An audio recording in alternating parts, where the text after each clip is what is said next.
There we go. Welcome to the live, everybody. What's up, Jay, Vic, Abdur? How we all doing today? What's today? Wednesday. What's up, Aquarius? How you doing? Bro just woke up 10 o'clock? Damn, I woke up 5 hours ago. Woke up at 5 a.m. What's up, Katie? Welcome to the live. Welcome to the live. What did we eat for breakfast so far? Let's see it. I had a protein shake and a bran muffin, and some berries. Of course, berries on the side. Can't forget it.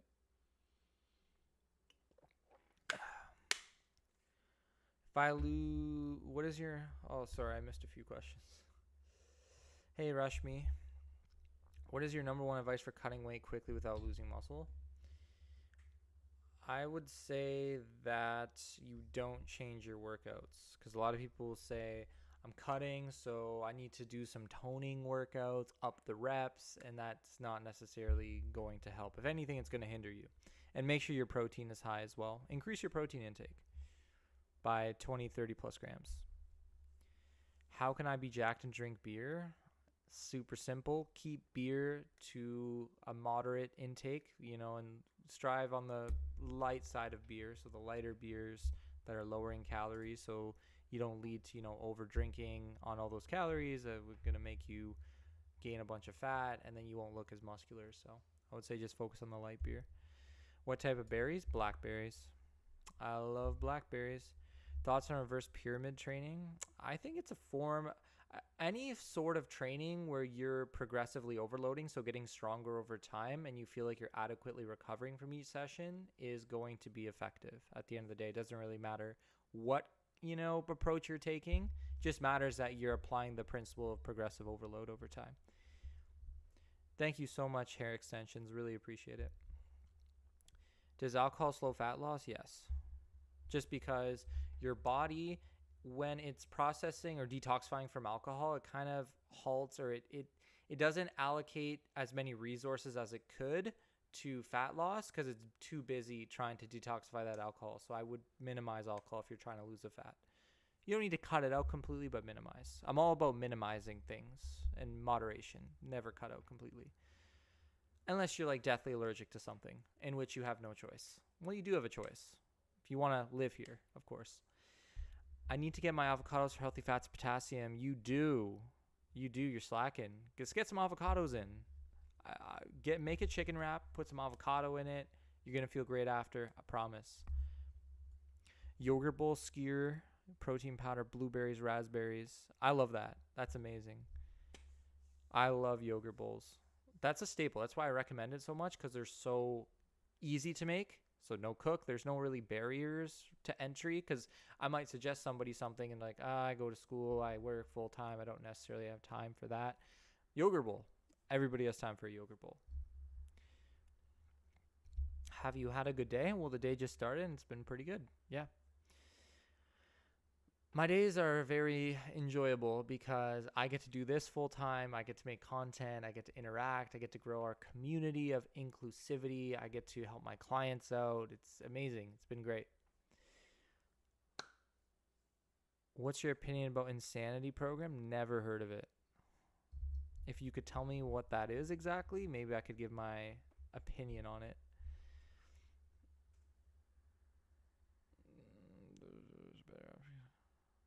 Does THC slow fat loss in the same way that alcohol does? Better option because now it's toxic. Yeah, I would say THC is not going to be as impactful as alcohol, especially considering it's not really any calories either to process. But again, you have to see how THC is affecting you. Is it keeping you not consistent with your workouts? Is it spiking your appetite, causing you to overeat? So you have to kind of modulate for those effects and see whether it's best to just minimize it. Am I on the West Coast? No, I'm actually I'm an Eastern time zone, but not on the East Coast, but Eastern time zone. I'm in Ontario, Canada. Can you add egg and cheese to your diet for weight loss? Absolutely. Eggs are going to be high in healthy fats, protein, an array of micronutrients. Cheese is going to be high in protein and calcium. Great work. It's like automatic now. Is meal replacement protein shakes good for breakfast? Yeah, I think I have a few clients that go about it that way and it works well for them. I like to kind of bundle it up with like some fruit on the side for some fiber. Some of those shakes do have some fiber in it, but you always want to have, a good fiber source when you can.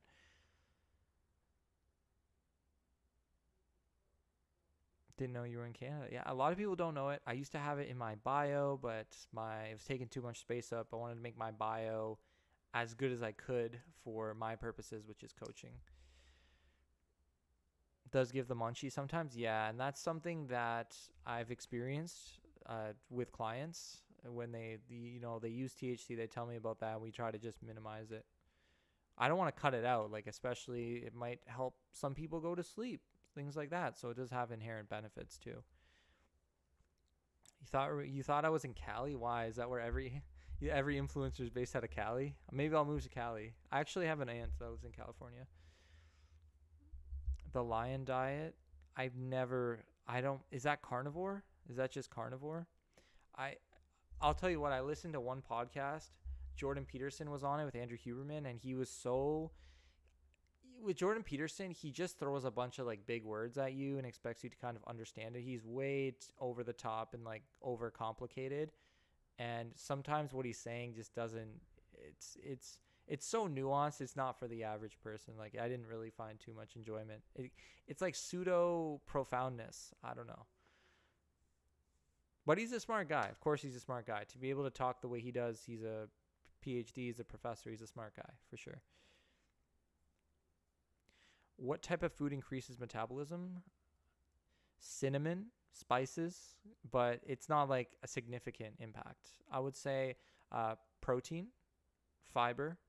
These things make your body burn calories in order to digest them, which is going to, and it's called the thermic effect of food, which is going to help you feel more satiated. It's going to help you. And when you build lean muscle mass, it actually boosts your metabolism because you have more muscle mass. Your body needs to support more cells because your body is made up of cells. When you add more tissue, that's more cells that are working and firing, so you get a faster metabolism.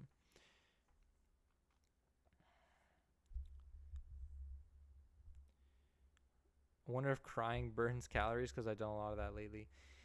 Uh, the only thing is, when you're crying and things, you're in a stress state, so your cortisol is up. Your cortisol is up, which is going to promote inflammation, which we don't really want. But crying it's a normal part of life, a normal part of emotions. So just know that you'll be okay.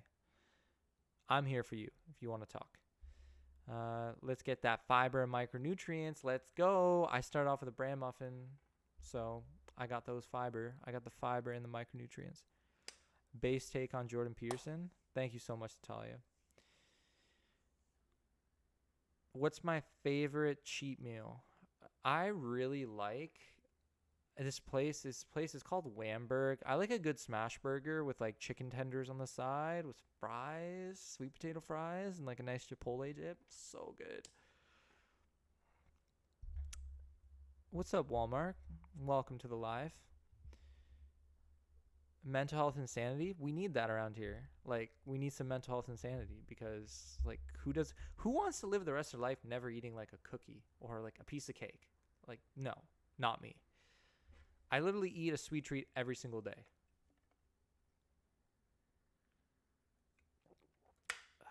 Do I have a Discord server? No. I was thinking maybe I should. I think that would be cool. Would you guys want like a chat for all of us, like a nice community chat? There's no price or anything to it. It's just like free chat. Get in there. We can like share stuff. Like, would that be cool? I'll be in there too when I can. You need my sweet treat content. My sweet treats vary so much. Like I've been having banana bread for like 3-4 days. I like having cake a lot. I usually have like a piece of cake. With my protein shake, I'll have like a piece of cake or something. I have donuts frequently, cookies. ice cream sometimes. I'm not the biggest ice cream person, but when it gets hotter, usually in the summer, I'll have a little bit of ice cream.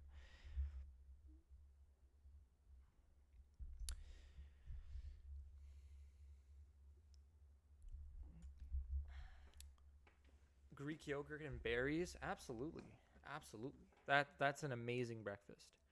Love my perspective. Thank you so much. It's always like restriction does not work because for some maybe like the 1% person a complete restriction might work, but for 99% of us to go our whole life with never eating, don't eat pizza, don't eat chicken tenders, don't eat burgers, don't eat this, don't eat that, like, can you really realistically stick to that? No.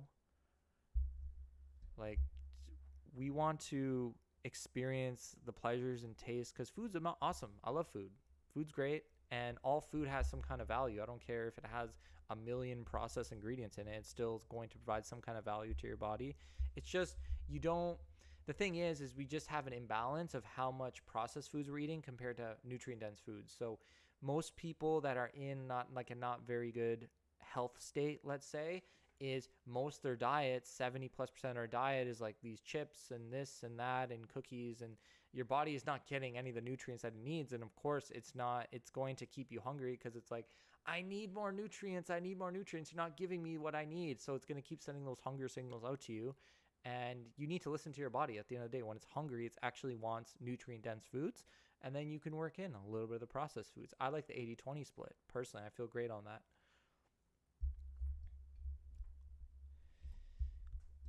My volume is low. It's turned up.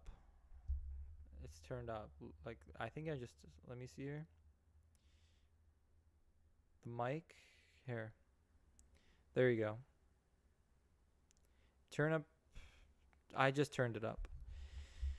Hey, what's up, Z? What's up, Shabs? I'm noticing some regulars. I've talked to you. I try to talk to my people in the DM, so I've been noticing you. How's the volume now? Is it better? Is sweet corn good for breakfast? Yeah, you can have sweet corn for breakfast. It's turned up. I can't do anything more. It's turned up. In the OBS platform, it's completely turned up.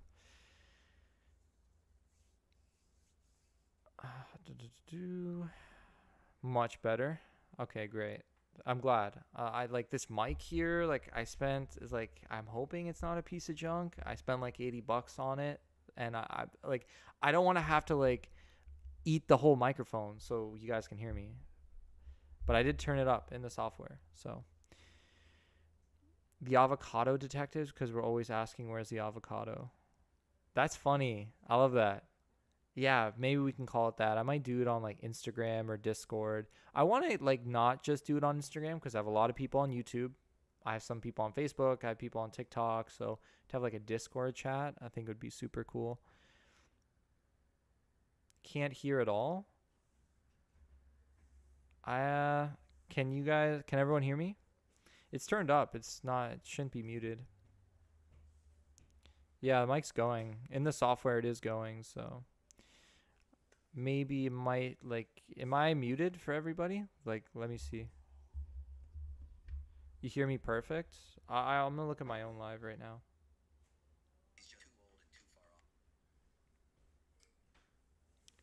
I'm gonna look at it from my other Instagram account. Just give me 1 second. Nico Physique. It's here.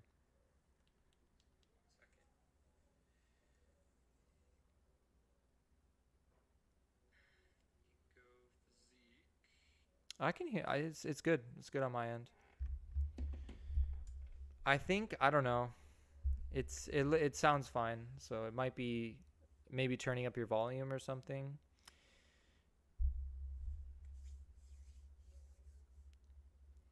Yeah. Try doing what Kitty did. Just exit, come back in, and the volume should be good because I turned it up. So I suffered with eating like I would starve myself, survive on nothing but gum and water. But your content low-key helped me out, and I started eating not full. I love that. That's amazing. And you don't have to like. Let's say you're coming from somebody who is heavily restricting and kind of, has a lot of shame with food.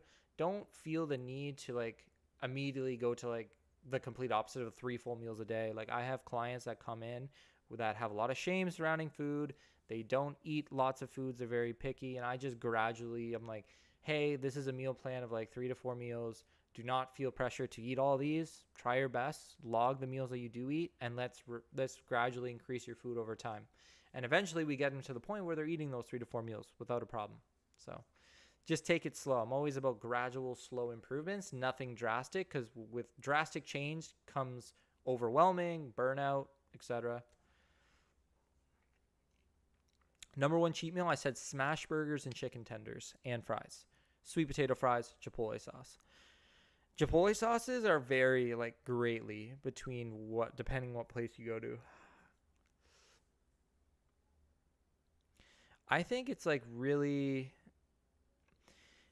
important to, listen to your body when it comes to these things. But here's sometimes, and Kelsey, of course, you're my client. We talk about this, but sometimes, if you say you're not hungry during a certain day and you don't eat during that day, then you go into next day massively hungry and then you massively end up overeating. So in that case, especially when you're trying to focus on fat loss and you're not necessarily like extremely like skinny person who's just trying to gain some weight, in that instance, like even if you're not hungry, try to get something down that's easy. So you're at least giving your body some nutrients so it doesn't go haywire the next day with hunger.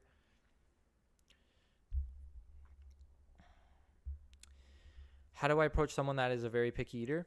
Well, we try to make the meal plan as friendly to what they like to eat. Like I get to know my clients and what they like to eat, and then I make a meal plan that's mostly that. And then if let's just say I see that they're lacking in some nutrients, I'll suggest some things. Hey, would you mind if we implemented a little bit of this, small portions? And they're usually very open to it. And then over time, they're like, hey, I didn't really like this at the beginning, but now I like it. And now it's a staple for me. So just that gradual implementation of those foods. Yeah, like the French, that's exactly, yeah. So, but you were busy, like the French fry thing, like you didn't have much protein. Like you had the protein shake, but I feel like protein shakes are not necessarily filling in my experience because like for me, honestly, because it's just like liquid calories and it's like your body, whey protein is one of the fastest digesting proteins. So it digests pretty fast. So then you get hungry pretty quickly. And the fries, like as a starch, the carbs in potatoes are satiating. But what I would have liked to see in that meal, if you could have like add like a ground beef or a chicken or something on top of the fries, it probably would have been better off in terms of your hunger. Hope you consider. Yeah, I will. I'm considering it for sure. You'll be the first to know. Like I'll put it on my YouTube. Like there's a link, join the Discord server. Like look at my posts and it'll be there. I always feel like if I eat 3 meals, I will gain weight, even if they're complete natural foods. Any advice to avoid restriction? What's that feeling? So it depends how much you're eating right now. So if you are eating, let's just say you're eating 1 meal a day and that's what you're comfortable with doing. The first step is you could add a little bit to that 1 meal a day. You could add a small portion of maybe some additional potatoes or some additional veggies or a side salad with some avocado or a Greek yogurt cup or something. Just add something to that 1 meal or add a small snack.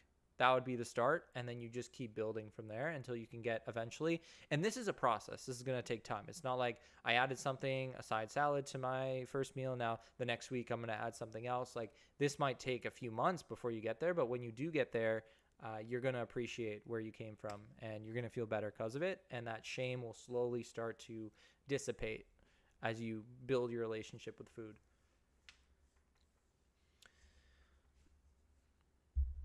Sweet corn, sweet potato. Yeah, you can have sweet corn and sweet potato for breakfast. That's fine.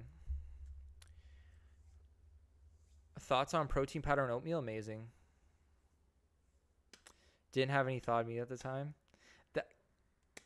Kelsey, this is why this is a little bit of an abomination, but you could have put the tuna on top. Or like a canned meat. Like I literally have canned meats in store. Like when I'm super not, I got nothing thawed. I'm like, just like nothing. Like I have nothing cooked. I got like the tuna on deck, easy open. It's a bit of an abomination, but you got to do what you got to do. Put some hot sauce on it. Put some, like, it wouldn't be bad. Like, tuna and potatoes is not that bad. I've done way worse. Or you know what you could have done if you had it? Like Greek yogurt too. I know that's kind of like a liquid. It adds some protein, a little more protein at least. It's going to be a little bit slower digesting than a whey protein. Thank you, Olivia. I really appreciate your support. It means so much. Can tuna give you mercury? Well, it depends which kind of tuna. If you're getting white albacore, then it has the highest level of mercury. If you get like flaked light, then it's going to be like one of the lowest. Is hazelnut muesli good for breakfast? I've never heard of that. What is that exactly? Is that that spread Nutella? Is that what you mean? I know like we're all from different countries. We call things different things exactly. Genova Safe Catch are great. Yeah, I know if you go like my grocery store, it's like a higher quality section. Like they have tuna. It's a little bit like higher quality. Fermented overnight oats, absolutely. I have clients that eat overnight oats for breakfast. Like a lot of them do. Super, you can make an overnight oats like super nutrient dense, like chia seeds. You can add even like PB Fit. I have a client that likes PB Fit in her overnight oats, and that's gonna be like a higher protein, lower fat peanut butter option. Chia seeds, flax seeds, hemp seeds. You can put like nuts in it too. It can be like calorie dense, but the calories are well worth it in my opinion, because you're getting so much nutrient density with it. Not everything really is about calories. Like, this is high calories, I can't eat it. Like, that's the argument for some people. Like, I can't eat avocado because it's so high calories. Like, those, you got to look at what is the actual value of that calorie. Does it have so much nutrient density? Is it going to be satiating for me? And that's kind of how you balance it. Obviously, with some things, you know, you're trying to hit calorie goals, so you minimize certain things. But I would not just look at calories as all the same, because they're not. Yogurt bowls and protein powder? Absolutely. Thoughts on nutritional yeast flakes? Yeah, you can implement that. They're completely fine.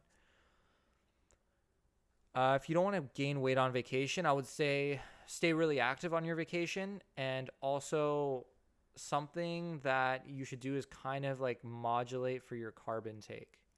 So I would have, if you're having 3 meals in a day, you should have probably like one carb heavy meal. The other ones should be more protein and fat. Because it's super easy to overeat on the carbs, especially on vacation. And that's what can lead to the weight gain. If you're really to modulate for that, just, manage your carb intake. I'm broker than broke, can't justify the cost. It would eat up one sides nuts. What you could do, protein powder is the cheapest way to get protein in. Like a cheap protein powder, it's like under $1 per scoop of protein. That's 25 grams of protein. That's probably the cheapest way to get protein in. If you can find a protein powder that's really cheap, I would say it's worth it. Because one day I was like very financially not stable. I was like college, I could barely scrape by. And the one thing I would get is the protein powder. What kind of people would you think would make the best client for your expertise? So what makes the best client is the client that's going to communicate consistently with me. And they usually see the best success at the end of the day. I don't care where they're coming from. If they're communicating with me consistently, we have that accountability, we have that honesty and trust, we're going to see results at the end of the day, because I can see what's going on every single day. If there's any hiccups that occur, I can easily address it. And I know that any changes that I implement, they'll get right on it right away. If I'm contacting you, I'm waiting for you to get back to me days and weeks, which this does happen, then I can't really help you because you're not getting back to me at the end of the day. And then if you don't get any results, it's not really, it's a miscommunication. That's the reason why there's no results. So if you're somebody who is ready to communicate with me on a consistent basis, then you're a great candidate for the program.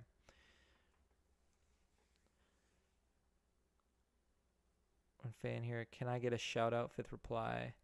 Hey, Sarah. Shout out to you. Sarah Yu. Is that how you pronounce it? I really appreciate you. I try, like, when you go in my comments and you say like first, second, third, I try to really heart as many of those as I can.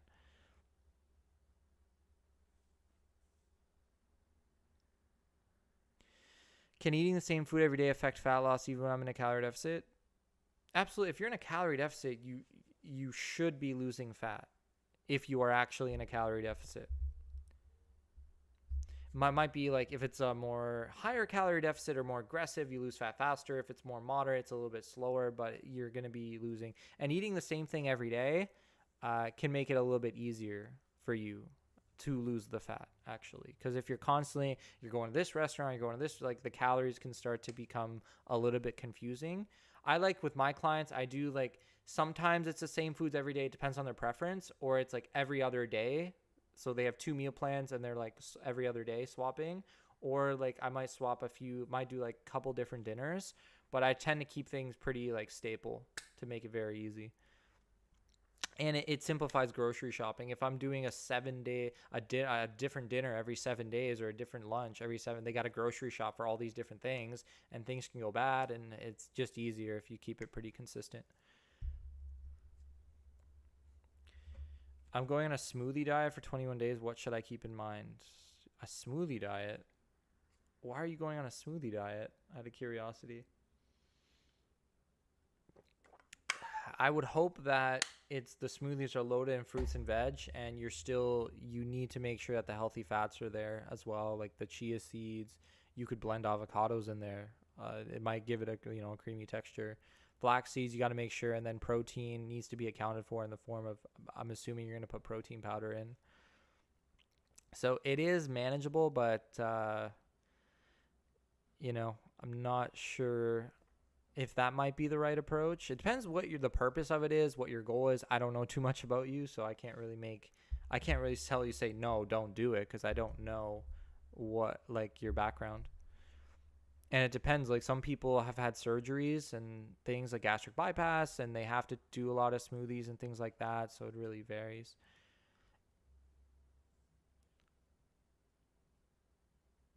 Do I know how to pec pop? Yeah, I do.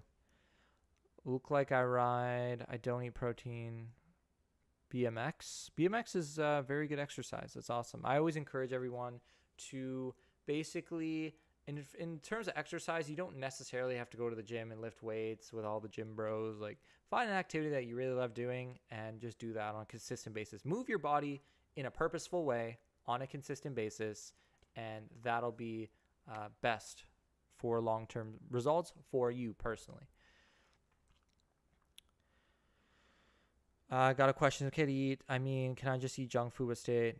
I don't think you can. It depends how much of that junk food you are eating. If I'm just going to eat, all my calories are just going to be donuts, and I'm in a calorie deficit. It's not sustainable at all. You need to you need to make sure that majority of your food intake is coming from whole foods, and then you can leave yourself a small portion for those processed junk foods, but it needs to be in smaller portions if you're looking for actually sustainable results. You can't just say, I'm gonna have a dozen donuts and that's whatever, 1,200 calories, and I'm done for the day now. I just had 12 days. Like, that would be terrible for your body.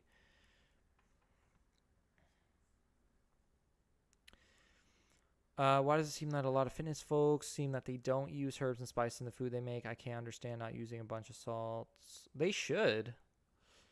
Yeah, no, you should be using spice. Like, you don't have to, but like, who's gonna eat plain meat? That's terrible. That sounds like terrible torture. Not even meat, like potatoes. You can season so many things. Seasonings are not gonna add anything to the food that's going to make you gain weight or anything like that. It's just spices. It's very negligible. So yeah, feel free to spice up your food as much as you can. It's sauces, that's a bit of a different story, because especially the creamy sauces that are loaded in, fat, milk, things like that, like, those can have a lot of calories. You got to be careful. Like, things like ranch and Caesar can add up really fast. Most people are like, I just had 1 serving of ranch. I'm like, oh, let me see the picture. And it looks like it's 5 servings of ranch. So there it is. Why has everyone been telling me I look like a lost, but it hasn't changed since I started working out? So What could be happening is a body recomp. So basically, you're gaining muscle mass and you're losing fat at the same time, which is causing your weight to stay relatively the same, but your body composition is changing and there is physical changes happening to your body, and that's what people are noticing. To try and lose 10-ish, 3 smoothies. So that can work, but here's the thing, Sarah. What happens when you're done the smoothie diet? Are you going to go back to your normal way of eating? Because if you do, you'll probably just gain some weight back. So I'm not really a fan. When you're sitting down and constructing a diet for yourself that's going to see long-term fat loss, you need to ask yourself, can I do this for the rest of my life? If the answer is no, then you're probably not going to sustain whatever results you get from it. It's what I've seen in my experience with myself, with clients, keto, things like that. These diets that have these like specific restrictions to them typically do not work long term. Like you very well might lose that weight that you want to lose, but to keep it off is another battle and struggle. And it's honestly the real struggle at the end of the day. Should I start to carry? No, 16 is good. You can start lifting weights at 16. How much time did it take you to get abs and lose weight? I would say like 6 to. I started at around like 250 pounds and I got down to like 180. It probably took like 6 months. And I've been able to stay lean for years now. So I typically have abs all year round. And it's not very hard for me because I found like a diet that I really enjoy, and I'm active throughout the day, and it's very simple for me to do it, to keep it. And that's what I strive to do to teach within my content, to teach you how to lose the weight, but also keep it off so you can just do this for the rest of your life. No problem. Feel confident, feel secure, and just do great things.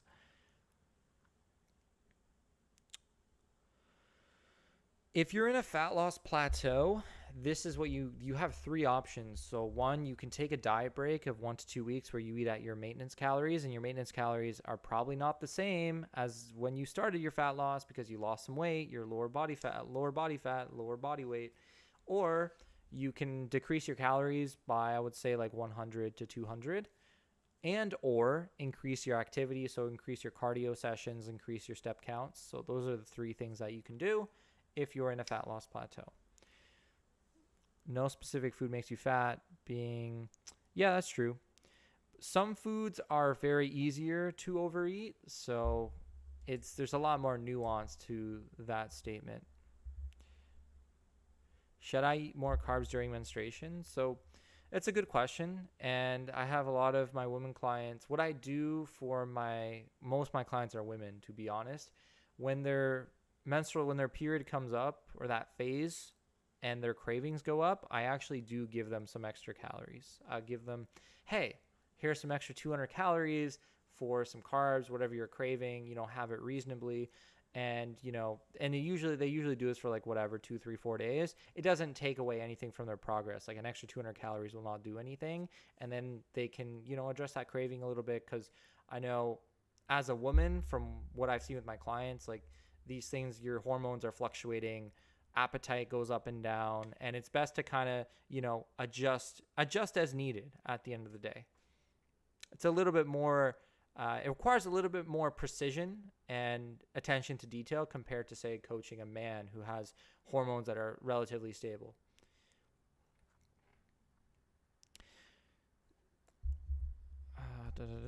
Okay, how can you prevent overeating? I'm starting to forget to listen to my body and overeat. So overeating, you have to look at what are the thoughts, what are the emotions experienced? Why are we overeating in the first place? Is it stress? Is it boredom? Is it because our meals are not satiating? Is it a combination of things? So you need to sit down and figure that out, and then create like a plan when those thoughts and feelings come up. And that could be very well like, when I get this urge to eat said food because I feel stressed, instead, I'm going to go for XYZ fruit bowl. And I'm going to have that fruit bowl prepared already in the fridge so I can just grab it and eat it. And then, or here's another strategy. I will give myself 20 to 30 minutes And if I still want that food, I will have it. But if it dissipates, then I won't have it. So give yourself a little bit of a time period just to kind of sit with those thoughts and feelings and kind of process them. And if you still want it, you still don't have that restriction, you can still have it. So those are like a few different methods. I can talk forever about that. There's a lot, and it's highly individualized. So I would have to sit down with you if you're my client, and we would have to talk through it in immense detail and figure it out.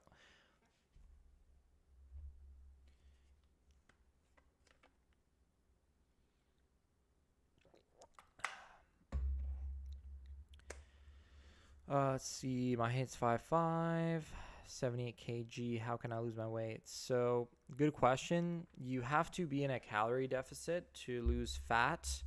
And how that is figured out is you have to know what your maintenance calories is, which is how many calories I need to maintain my weight. How you figure that out is it's through trial and error, but where you can start is you can go to tdeecalculator.net, put in your details. It'll give you an estimation.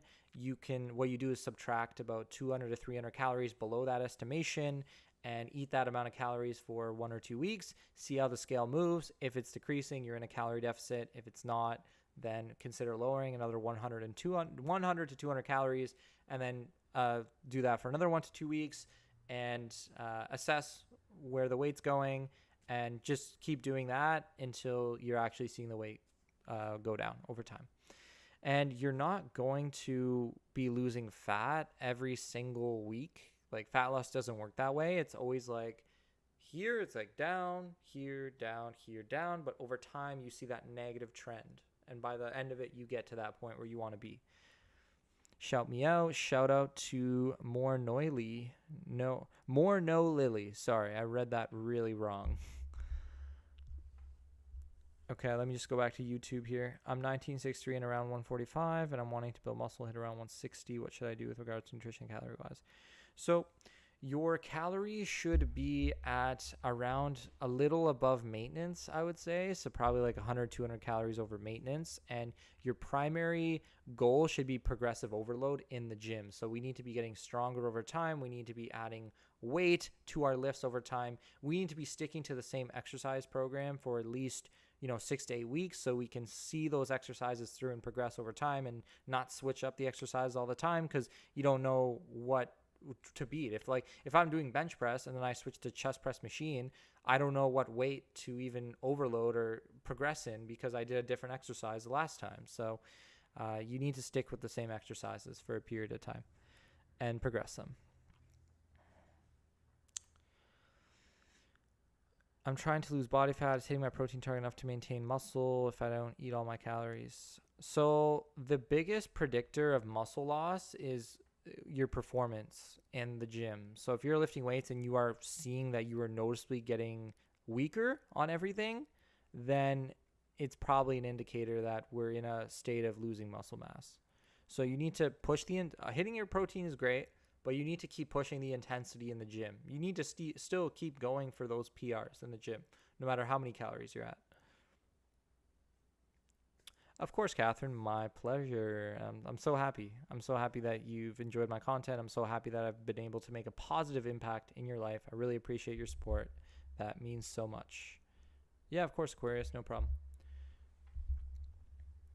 I'll take a few more questions. I'll take like 2 more questions, and then I have some clients.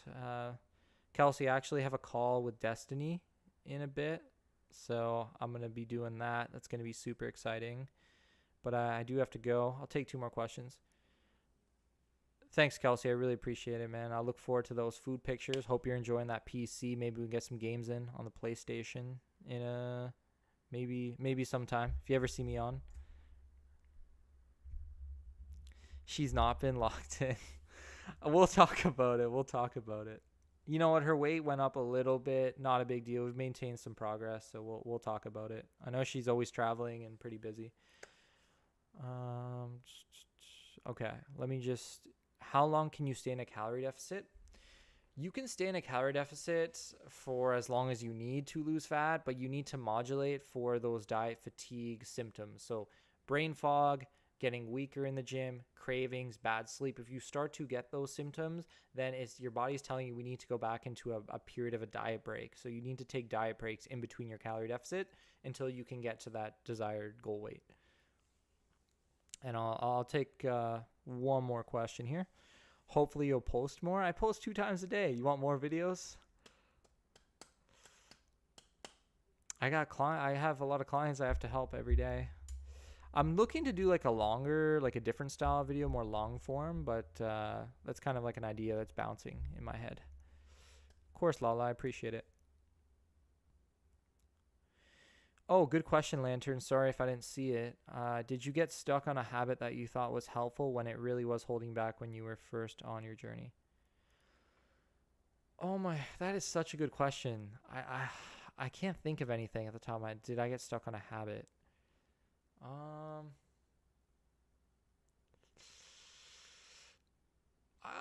This is kind of strange. But what I used to do is I was in this craze of you need protein even when you're sleeping kind of thing. So I would like wake up in the middle of the night and have a can of tuna.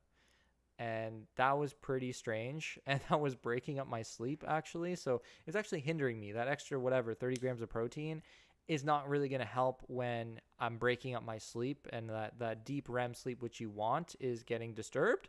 So yeah, that was something that was not very helpful that I've stopped doing for many, many years. That was something I did when I was 17, 18, like tuna can craze. But yeah, that would have to be it.